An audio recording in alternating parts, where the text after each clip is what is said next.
I was able to just like totally disarm and get really creative with it, and also just dive into like the hardest things for me to like talk about.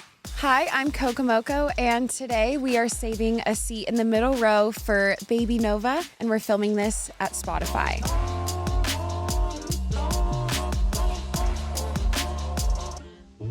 You're from Canada. Mm-hmm. I was like DMing you. I'm like, what kind of candy do you like? And you were saying, what'd you call it? Maltesers? Maltesers, yeah. Okay, I didn't know what that was, but like, I think in American, it might be Whoppers. I think it might be, because if they're like malts, like yeah, like a malt. It's like crunchy. Like little cookies, and they're covered in chocolate, but they're like balls. Yeah. Oh my God, you would love. Like, I love it. You'll have to like try and then let me know if it's like what you were thinking. Yeah. But like I got like M&Ms just because I'm like, oh, it's chocolate. And then you did mention peach candy. I do. I love. So we have fuzzy peaches. Do you guys not have fuzzy peaches either? No. Wait, what are I just thought you were describing the texture of like a sour candy.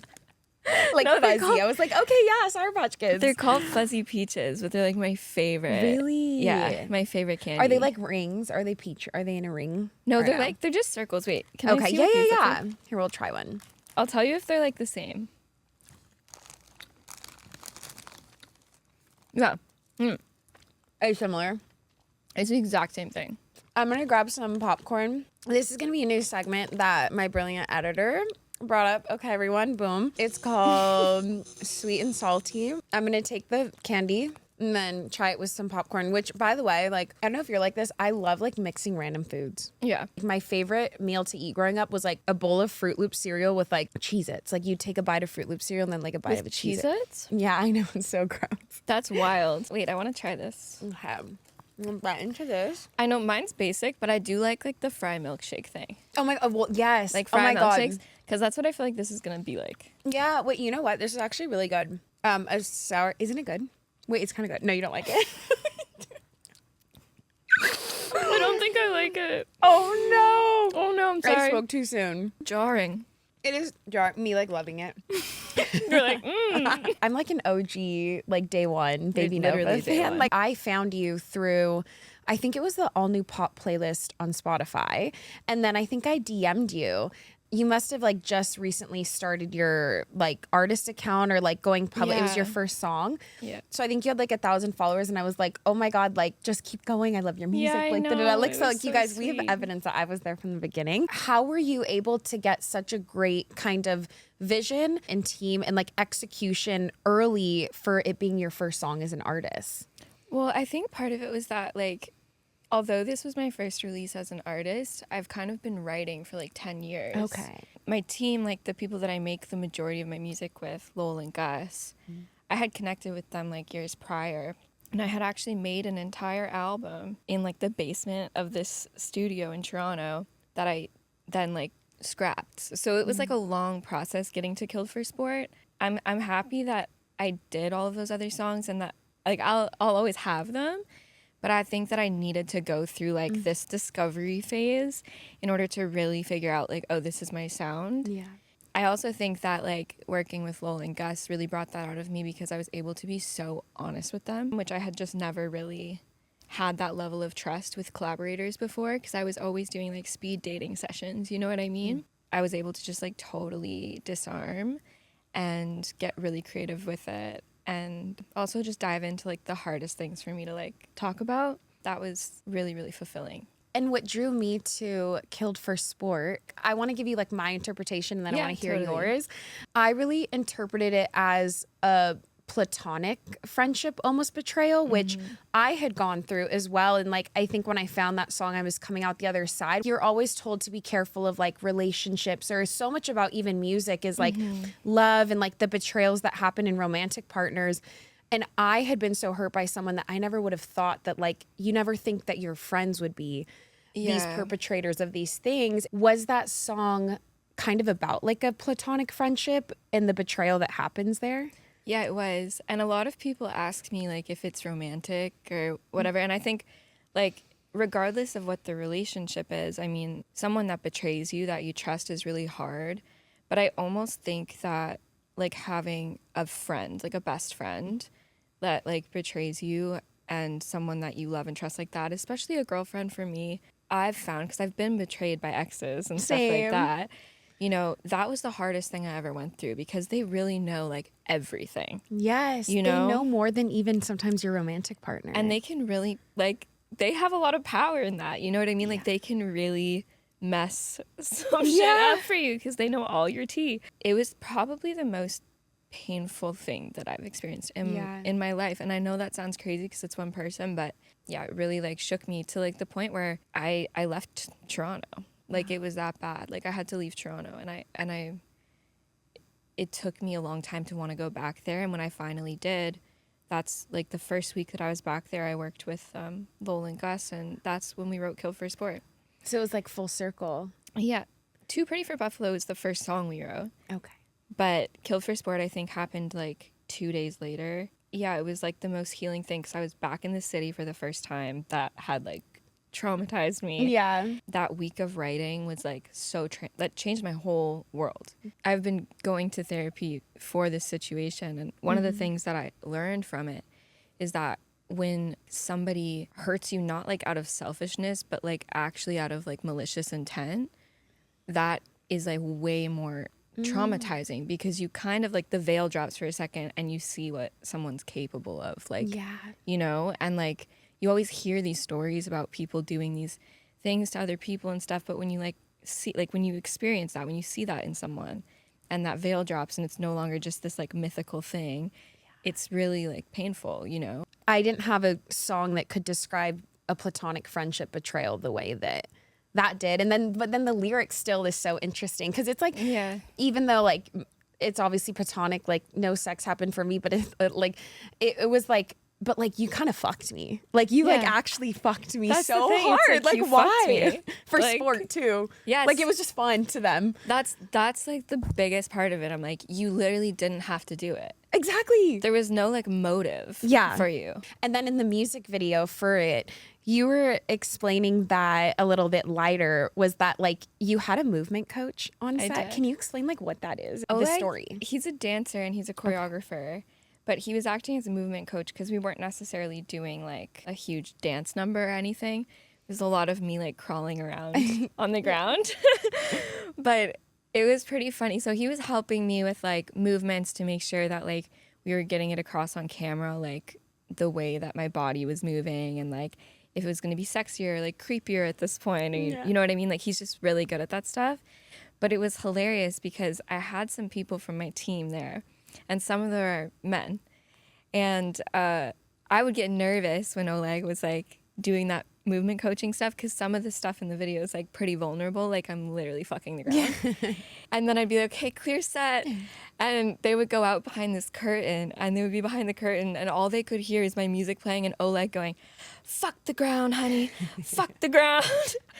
And they were probably like, what kind of fucking video are they making in there? But it was honestly like so helpful to have him. Like it made the last 2 days of the video like so fun. Like my pride and joy in life is like getting good photos of people and like making them feel good and like having memories. And so whenever I'm doing photos, I'm like, pose this way, you look great. Like, yes, okay, arm here, like you're doing so great, it looks great.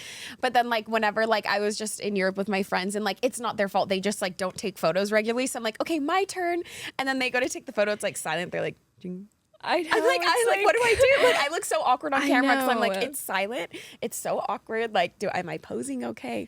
Well, that's the thing. Like, I've been a studio rat for years. Like, I literally lived in the basement of the publishing place that I was signed to. Wow. In the storage room. Like, I was literally living there. I was sleeping on the couch and I would wake up and I would work on my songs and I would go to bed back on the couch.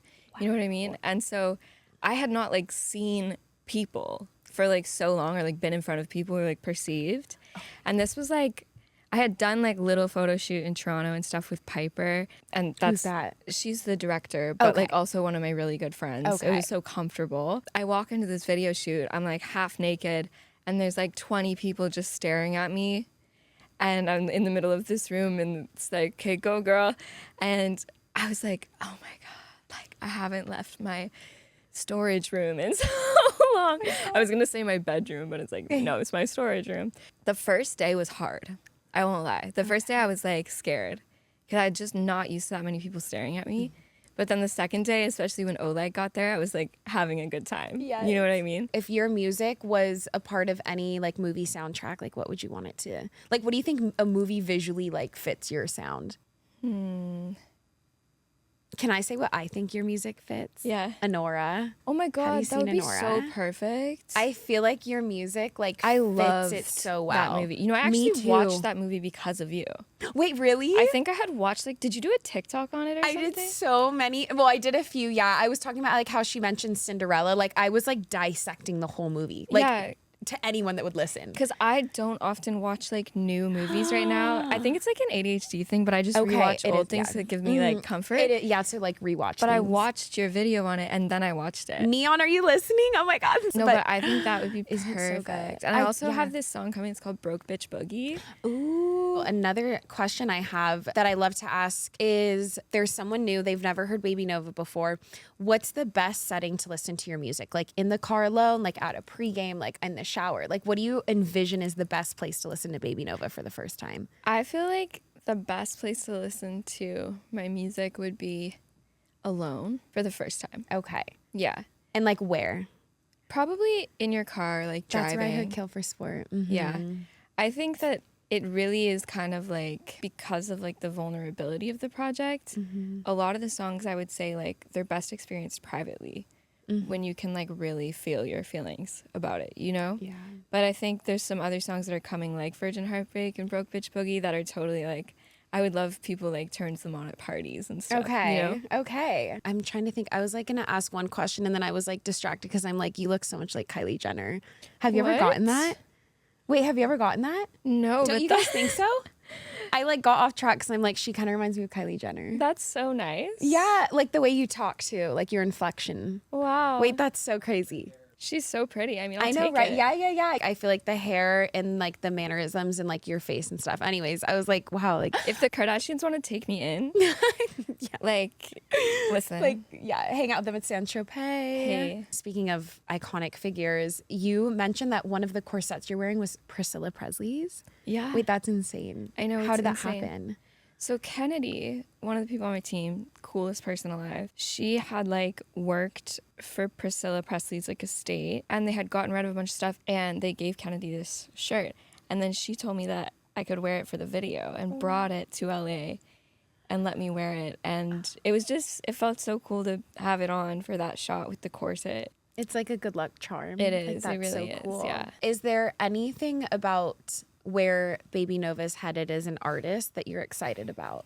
I think I'm really excited for people to hear some of the like funner songs that are coming, because I feel like right now, like to date, people have really experienced like this darker side of me, which is kind of what we led with. But there's so much in the pipeline that's like fun. So I'm excited to share that because I feel like I'm exiting this moody era of my life and like really wanting to just be silly and have fun. I'm excited for people to see like some of the sillier stuff as well. So I love asking artists like what is their sun, moon, and rising, but I'm gonna start trying to guess it before they tell me. But I think were you like a Capricorn sun, Capricorn sun, Aquarius moon, moon, and then Capricorn rising. Rising, but then okay. almost everything else is Aquarius. wow. Until like you get, I have like these like maybe like a Virgo and an Aries somewhere or something like that. Do you like look into that kind of stuff, like what it means about you at all, or like do you think it's accurate to you? Like I've put it in ChatGPT Yeah, I do and that like too. asked ChatGPT like if like what my chart says about me.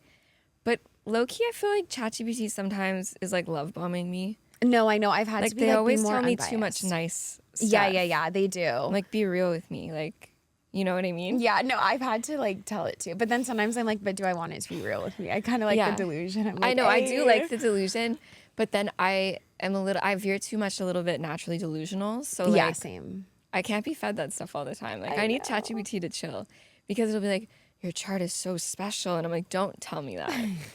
Don't flirt with me. But I could see the Capricorn because I feel like you do seem very like grounded in earth.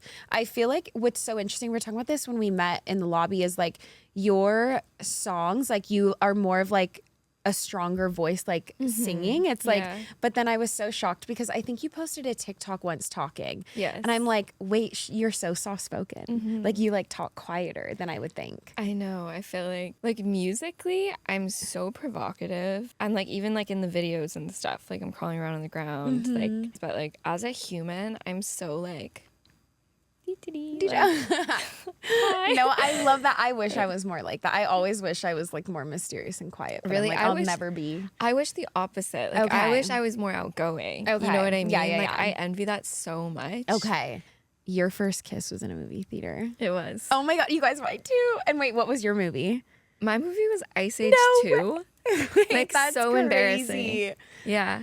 And that's like a kid's movie too, though. That's what's funny. Like I was like 13 or something, and I was on this double date. Did you go into it knowing that, like, did you guys text like middle schoolers, like, we're gonna have our first kiss, or was it like a shock? Oh my God, you did? No, we didn't say that we were gonna have our first kiss. Because here's the deep lore of it. Costadina, which was like my friend in childhood. Okay. She was with this other guy that I had a crush on. Okay. But we had sat wrong. We had ordered ourselves wrong. So I ended up kissing the other guy, and then I saw Costadina kiss. Oh my God. The guy that I liked. Killed for sport. No, I'm just kidding. No. This was so great. Well, thank you so much for coming on. Thank you for having me. Let us know in the comments who we should save a seat for in the middle row next.